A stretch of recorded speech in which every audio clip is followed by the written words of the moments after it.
Bonsoir à toutes et à tous, nous sommes le mercredi 16 octobre. Sachez que vous êtes toujours les bienvenus sur Monaco Info. Voici les titres qui seront développés. La No Finish Line se déroulera du 16 au 24 novembre et nous célébrerons la 25e édition de cette course caritative. Les membres de la No Finish Line ont fêté comme il se doit ce quart de siècle. Mais avant de courir pour la bonne cause et perdre du poids, vous pourrez en prendre dès vendredi avec les churros ou les barbapapas de la foire attraction. En fin de semaine, nous serons pour en parler avec l'adjointe au maire déléguée aux animations. L'or a toujours été une valeur refuge. Eh bien, nous vous présenterons une agence de négoce de métaux précieux située boulevard des Moulins, Godot et Fils. Retour sur la deuxième édition de la journée des accompagnants organisée par le centre de gérontologie clinique Régnier 3. Vous le verrez, cette rencontre permet aux aidants d'échanger avec les professionnels. La 19e édition du salon Ever du 13 au 14 novembre au Grimaldi Forum. Les nouveautés de ce salon dédié à la mobilité durable et aux énergies renouvelables avec le président de la manifestation, Bernard Fautrier. Et nous vous mettrons l'eau à la bouche pour finir avec un concours d'entremets festifs organisé par la SBM. Mais avant de développer ces titres, vous l'avez peut-être suivi sur Monaco Info, le direct du Conseil national mardi en fin d'après-midi avec l'adoption du budget rectificatif de l'État pour 2024. Après 3 séances de débat au cours desquelles des dossiers ont été évoqués tels que le nouveau visage du centre commercial de Fontvieille, le projet de traitement des déchets ou encore les questions de mobilité ou de logement en principauté, eh bien ce budget rectificatif a été adopté avec 12 voix pour, 3 abstentions et 6 voix contre. Ce mardi, l'Assemblée générale des Nations unies a examiné le rapport annuel de l'Agence internationale de l'énergie atomique. À cette occasion, le conseiller au sein de la mission permanente de Monaco à l'ONU, Benjamin Valli, a renouvelé le soutien de la principauté à l'AIEA. Il a rappelé l'attachement historique de la principauté à la sûreté et à la sécurité nucléaire et a insisté sur le rôle essentiel joué par l'agence et ses équipes sur le terrain.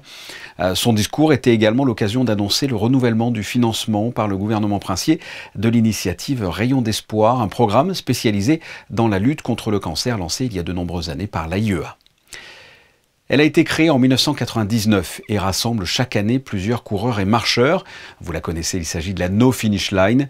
Cette célèbre course fête cette année ses 25 ans et pour marquer l'occasion, quelques institutionnels, partenaires, donateurs et bénévoles se sont retrouvés hier au Monte Carlo Bay autour d'un dîner de gala festif organisé par l'association Children and Future.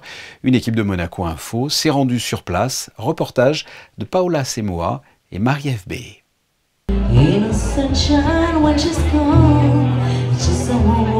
Ambiance festive ce soir au Monte Carlo Bay, au menu champagne, animation et surtout célébration. Parce que la No Finish Line qui est née il y a 25 ans n'aurait pas perduré sans la participation de toutes ces personnes.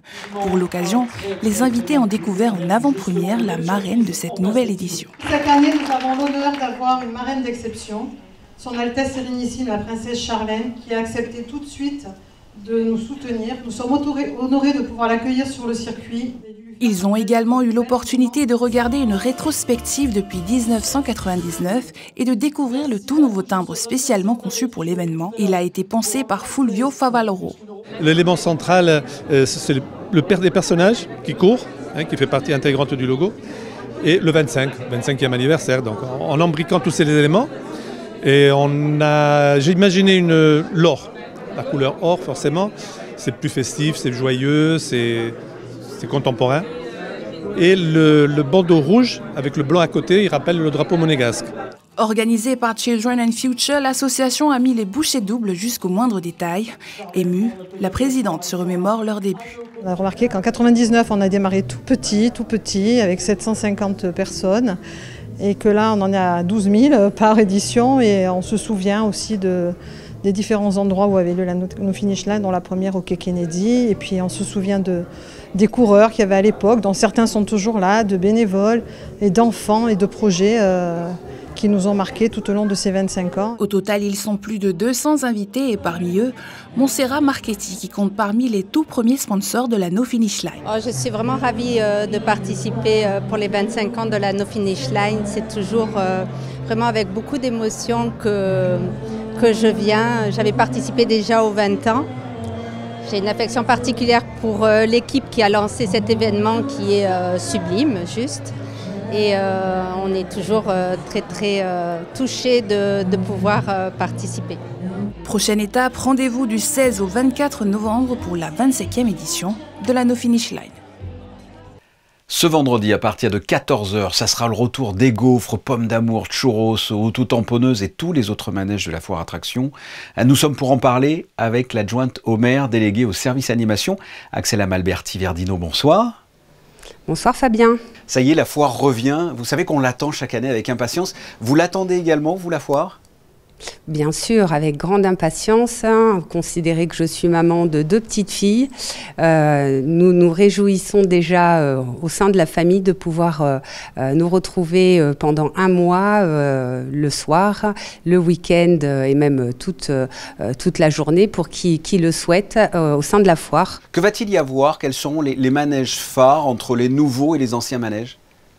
Alors, nous avons 79 métiers cette année. Pour la plupart, ce sont des métiers que nous connaissons, qui plaisent parce que nous essayons donc de fidéliser la clientèle afin qu'elle puisse se reconnaître, car certains parents gardent des tickets et donc c'est vrai que c'est agréable pour eux de pouvoir les réutiliser. Ce qui est important aussi, parce qu'il faut savoir que le port est tout en longueur, donc on est assez limité au niveau de la sélection que nous effectuons pour donc les forains. Sélection au niveau de leur réputation, sélection aussi au niveau de la taille et du poids des manèges. Nous ne pourrons pas accueillir de trop gros manèges, étant donné qu'en dessous, il y a quand même des restaurants et des établissements. Donc c'est vrai que nous sommes quand même donc un petit peu bloqués à ce niveau-là par rapport à la sélection, par rapport aussi à ce que nous pouvons proposer. Et donc cette année, pour répondre à votre question, nous avons 4 manèges nouveaux. Alors nouveaux comme Atmosphère qui quand même était présent il y a quelques années, mais nous avons fait exprès de ne pas le reprendre l'an dernier, ni il y a quelques temps, afin de créer un petit peu le manque et de permettre à des nouveaux manèges de venir.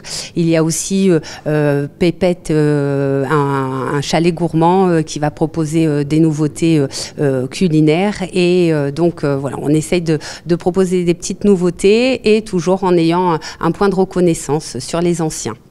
Un mot sur la sécurité, que ce soit la sécurité dans les manèges et la sécurité du public aux abords de la foire attraction. Oui, en effet, nous avons une jauge qui est entre le bas et le haut, limitée à environ 5800 personnes. Donc, il y a 8 portiques à l'entrée. Donc, cela, parce que nous avons l'obligation de mettre les personnes qui viendraient à la foire en sécurité. Donc, là-dessus, nous sommes très regardants sur le nombre. Nous sommes aussi très regardants sur le montage des manèges, la sécurité, l'heure du montage, mais même tous les jours. Chacun des forains va vérifier que le manège est en bon état, voilà, qu'il n'y a pas de problème. Sécurité également par rapport au côté météorologique. La météo est importante parce qu'elle évolue énormément et qu'il faut s'adapter. Auparavant, on pouvait anticiper quelques jours avant la météo. Ce n'est plus possible parce que les changements sont quasiment soudains. Et quels sont les chiffres de fréquentation, si vous les avez? Combien de personnes viennent en général? Est-ce qu'il y a des pics de fréquentation? Quels sont-ils? Qu'est-ce que vous avez en termes de chiffres? Alors, au niveau du pic de fréquentation, pour que le visiteur puisse savoir en temps réel, la mairie a mis à disposition un QR code qui lui permet d'aller voir en temps réel donc la fréquentation. Donc ça c'est très utile, voilà, pour éviter peut-être de se retrouver voilà, bloqué ou voilà, par crainte qu'il y ait trop de monde. Et l'an dernier, pour répondre à votre question, nous sommes arrivés à 600 300 visiteurs. 600 300 visiteurs. Et donc ça, c'est pour la foire, mais juste après, il y a le marché de Noël. Est-ce qu'on peut déjà en dire un mot ou c'est trop tôt? Non, bien volontiers. Donc, bien sûr, parce que nous sommes déjà en train d'y penser, car nous sommes déjà prêts, après le démontage de la foire, à monter le village de Noël. Donc, cette année, nous avons choisi un thème sucré, donc pain d'épices et gourmandise. Le village donc, de Noël sera comme à l'accoutumée, donc avec des décors, des chalets de gourmandise, mais également des manèges. Donc, on proposera tout ça. Également des ateliers pour enfants. Et il y aura également un village des sports, donc porté par le service des sports de la mairie et mon collègue adjoint Jacques Pastor qui proposera Donc Ninja Warrior sur la partie basse côté piscine et également une tyrolienne qui partira du plongeoir et qui ira jusqu'à ce village. Donc beaucoup de sports également en perspective. Y aura-t-il une patinoire cet hiver du coup? Et si oui, est-ce qu'elle sera en glace ou en synthétique ou alors c'est trop tard pour l'installer? Alors, le conseil communal est vraiment au fait de cette demande de la population, mais nous n'avions pas pu répondre favorablement pour des raisons énergétiques. Donc, cette année encore, il n'y aura pas de patinoire. C'est pour ça qu'on essaye de proposer. Alors oui, tout à fait. Donc cette année, c'est pour ça qu'on a mis à nouveau une possibilité village des sports pour que les jeunes puissent et les moins jeunes faire un peu de sport. Cependant, je tiens à vous assurer que le conseil communal, le maire, est en train d'étudier la faisabilité de mettre une patinoire synthétique pour 2025. Donc c'est à l'étude et donc bien sûr, nous n'hésiterons pas à vous tenir informés au plus vite. En attendant, c'est la foire attraction qui revient du vendredi 18 octobre au mardi 19 novembre. Et Axel, si on s'y croise, on se partagera, j'en suis sûr, une barbe à papa. Merci d'avoir répondu à mes questions. Merci Fabien, à bientôt. Une agence Godot et Fils est maintenant installée en Principauté. C'est l'expertise française du négoce des métaux précieux et de la numismatique. Nous sommes allés les rencontrer boulevard des Moulins. Quel est leur rôle? Qui peut être client? Les réponses dans ce reportage d'Alban Gingembre et Alexandra Marangoni. Si vous songez à investir dans l'or, c'est le moment. Son cours est en hausse en raison du contexte géopolitique actuel. Pour ce faire, rien de plus simple que de consulter un œil expert. Vous pouvez venir nous voir pour acheter des pièces anciennes ou des pièces modernes qui ont été nouvellement frappées. Mais vous pouvez aussi venir acheter des lingotins et des lingots d'or de 1 gramme jusqu'à 100 grammes, 1 kg. Et 12,5 kg. Il y a des pièces qui sont des pièces très connues, le 20 francs Napoléon, qui est la pièce de collection par excellence sur le marché européen, mais aussi on a aussi des pièces qui sont étrangères, comme le 50 pesos mexicain ou le 20 $ américain, qui sont des pièces très liquides et que vous pouvez revendre partout dans le monde. Mais alors pour quelles raisons investir dans ce métal jaune ? L'or, c'est un métal précieux qui permet de se diversifier son patrimoine par rapport à plusieurs risques, le risque bancaire, le risque systémique et les risques globaux on peut dire que ça peut être les guerres, un contexte économique un peu difficile, un peu incertain, et les gens viennent diversifier leur épargne en achetant de l'or et en luttant aussi contre l'inflation et contre les différences de taux de change ou de perte de valeur des devises en fait. La Principauté possède un marché en or assez conséquent et la clientèle est attirée par la sécurité de la transaction. C'est une clientèle historique, des personnes aussi qui sont d'un certain âge et qui ont des bijoux, des gens qui ont hérité de bijoux, qui sont au fond des tiroirs. C'est de l'argent qui dort et les gens viennent nous les vendre. Pensez donc à fouiller vos tiroirs, un trésor n'est jamais bien loin. On va fouiller. La journée des accompagnants est de retour pour une deuxième édition qui s'est déroulée mardi. Le centre de gérontologie clinique Régnier 3 a permis aux aidants d'échanger avec les professionnels de la filière gériatrique du CHPG. L'occasion pour les accompagnants de venir poser toutes leurs questions. Reportage d'Alban Gingembre et Lionel Bernardi. Être accompagnant, c'est assister au quotidien une personne en perte d'autonomie à cause de l'âge, d'un handicap ou de la maladie. Un rôle à part entière qui nécessite parfois quelques conseils. J'ai un enfant en situation de handicap. Il a 10 ans aujourd'hui, il souffre du syndrome de Primrose. On est souvent seul, donc je voulais voir si éventuellement il y avait des contacts, des conseils que je pouvais tirer de rencontres comme ça. C'est pour répondre à ce genre d'interrogations que les professionnels de la filière gériatrique du centre hospitalier Princesse Grasse se rendent disponibles le temps d'une journée. Diététiciens, infirmiers, psychologues, kinés, médecins, tous les secteurs sont concernés. On s'est un petit peu penché sur les difficultés que pouvaient rencontrer les accompagnants pour accompagner leurs proches. Par exemple, un proche qui chute, comment est-ce qu'on fait un relevé de chute? Qu'est-ce qui peut être occasionner une chute à domicile? Toutes ces petites choses, les fils, le manque de lumière, un tapis qui est mal fixé, on peut avoir mal au dos. Comment est-ce que je me relève du lit? Toutes ces petites stratégies. Quand le patient a des difficultés à avaler, ce qu'on va pouvoir mettre en place dans modification des textures pour s'alimenter ou pour boire, ainsi que son installation pendant les repas, de pouvoir les faire perdurer à son retour à domicile et limiter au maximum les risques de fausses routes. Et même les aidants professionnels sont demandeurs de ce genre d'échange. Pour avoir des notes d'information, pour pouvoir nous aider au niveau de nos patients. Bien souvent, les accompagnants sont ceux qui encaissent entre guillemets le plus et qui du coup s'épuisent. Et donc il est important aussi de penser à eux. Et si vous êtes accompagnant, sachez que vous pouvez vous tourner vers différentes associations pour soulager votre quotidien. Le salon Ever revient en novembre pour la 19e édition. C'est tout simplement le salon dédié à la mobilité durable et aux énergies renouvelables en principauté. Une conférence de présentation de l'événement s'est déroulée ce mercredi et nous sommes avec le président d'Ever Monaco, Bernard Fautrier. Bonsoir. Bonsoir. Comme je l'ai dit, du 13 au 14 novembre au Grimaldi Forum se déroulera la 19e édition du salon Ever. Quelles seront les grandes lignes et que va-t-il s'y passer ? C'est la 19e édition, donc on commence à être rodé. Les objectifs de Ever, c'est d'aider à favoriser la transition énergétique et le développement de la mobilité propre. Donc il y a les articles habituels, c'est-à-dire l'exposition de véhicules propres, la possibilité de les essayer, l'aspect intellectuel qui est l'organisation d'un certain nombre de tables rondes où on débat du futur de la mobilité propre et des interactions qui viennent des économistes, des politiciens, des fabricants, etc. Voilà. Et alors la spécificité de cette année, c'est qu'on va accueillir 2 autres événements.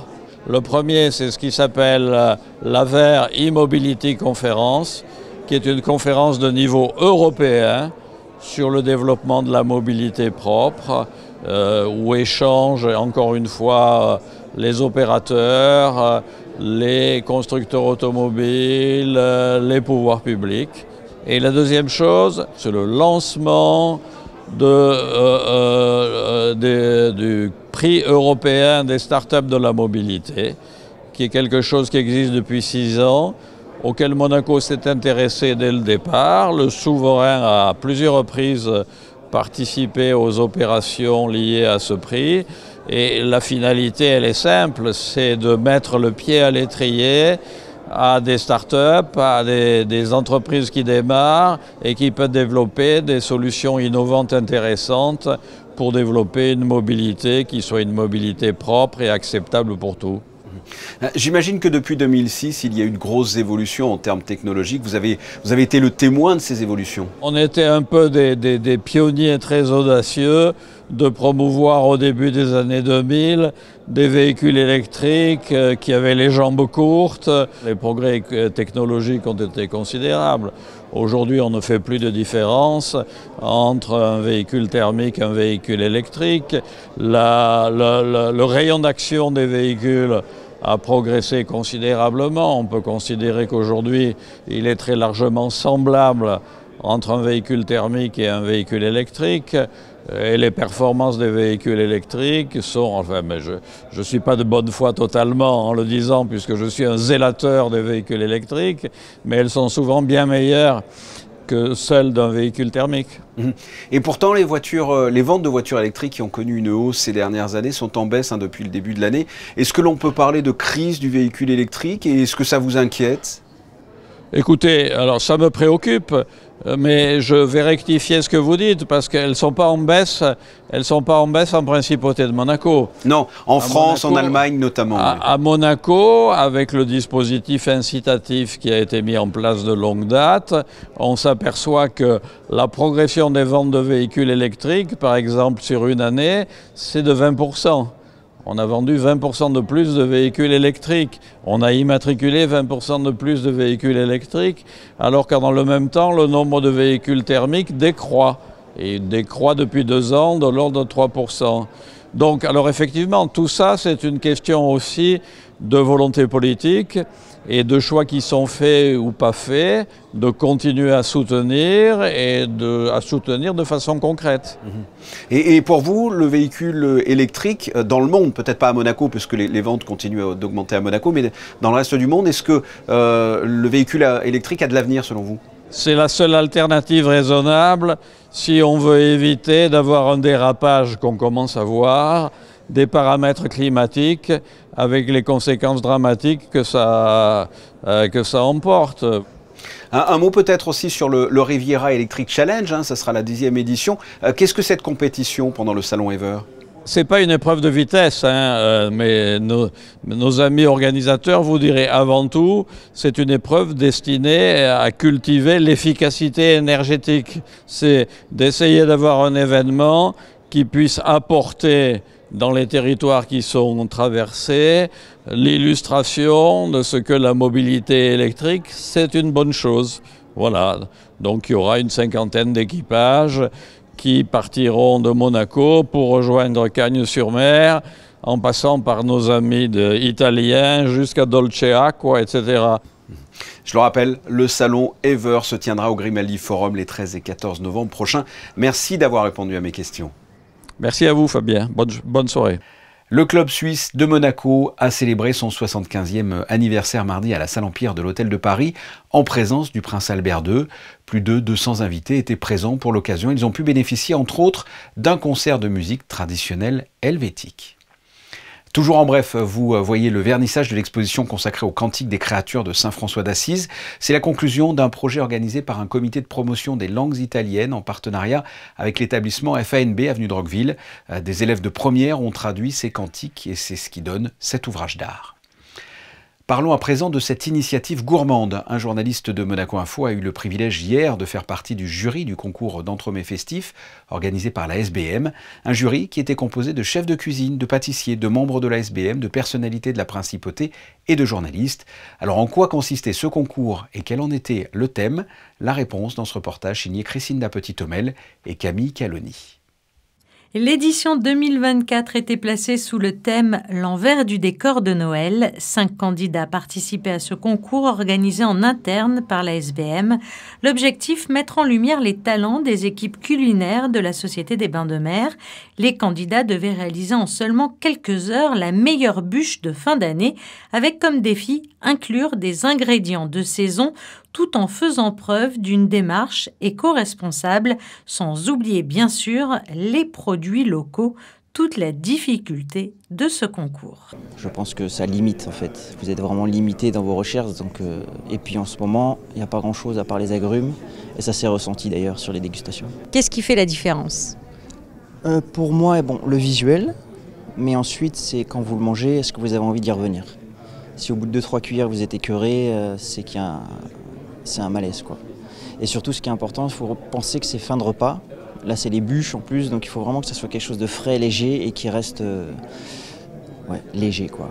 5 pâtissiers ont donc relevé le défi avec brio. Chacune des bûches présentait des choix culinaires qui inspiraient et qui reflétaient un monde en constante évolution, plus juste, plus propre et plus vert. Le jury avait pour mission de départager les candidats en prenant en compte le goût bien sûr, mais aussi le visuel, la texture, la présentation et le nombre de produits régionaux et de saison utilisés, tout en tenant compte de la quantité d'allergènes et de la démarche éco-responsable entreprise. Ça pousse nos limites, on fait des choses qu'on ne ferait pas forcément en temps normal dans notre travail, on va au-delà de ce qu'on sait faire, on se confronte aux autres aussi, c'est important. Ça nous permet de nous dépasser et de voir des nouvelles choses. Un soir à la maison avec mes enfants, en faisant un puzzle, je me suis tout simplement dit que si je faisais un puzzle avec un petit biscuit en pain d'épices, ça pouvait peut-être faire un envers du décor. Donc je suis parti tout simplement sur ce style d'idée. Je me suis imaginé un peu les balades que je fais en montagne, où je vois les ruches, où je vois les citronniers, où je vois le thym que je ramasse avec mes enfants. Et donc je me suis dit on va faire une bûche tout en légèreté pour finir le repas des fêtes, etc. Et donc j'ai assemblé tout ça avec mes collègues, on a travaillé, retravaillé, assemblé, désassemblé pour arriver au résultat final. Et c'est Maxime Ririwedge avec son petit chalet qui remporta le premier prix du concours. Une bûche aussi délicieuse qu'originale qui nous rappelle des moments passés au coin du feu les soirs d'hiver. Je me suis dit pourquoi pas faire un chalet en bois, ça rappelle Noël, c'est familial. On réchauffe nos chalets avec une bûche de bois et j'ai amené le côté éco-responsable là-dedans pour, en fait avec la bûche de bois compressée, j'ai réussi à la mettre dans le chalet pour faire l'envers du décor et l'éco-responsabilité à la fois et ça a payé son prix. Pour la guimauve, j'ai utilisé de l'aquafaba, donc c'est l'eau des pois chiches que j'ai montée comme si c'était des blancs en neige. Et après, j'ai fait une recette de guimauve basique avec ça. C'est ainsi que s'est refermée cette édition 2024. Et si cette interlude culinaire vous a mis l'eau à la bouche, comme il a su éveiller mes papilles, eh bien, sachez que la bûche gagnante sera vendue sur le resort à l'occasion des fêtes de fin d'année. Crisinda Petite-Tomel ne s'arrête jamais. Après les bûches, Crisinda a dégusté de la cuisine italienne avec la rubrique Ceux qui font Monaco. Si vous aussi vous adorez la cuisine italienne, alors vous connaissez certainement cette adresse, La Bionda, située au 7 rue Suffren-Raymond. L'adresse ravit depuis de nombreuses années maintenant les amoureux du Chianti, des pâtes et des grillades.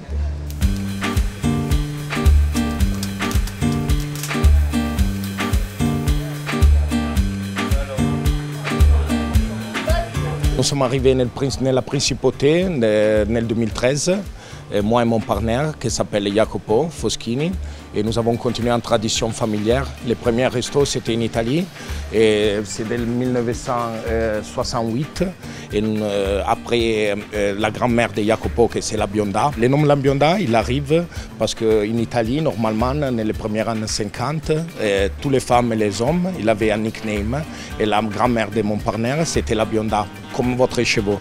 Et c'était comme ça que c'est né le nom des restos. Et nous faisons une cuisine typiquement italienne et aussi un peu, comme dire, un peu barbecue américaine.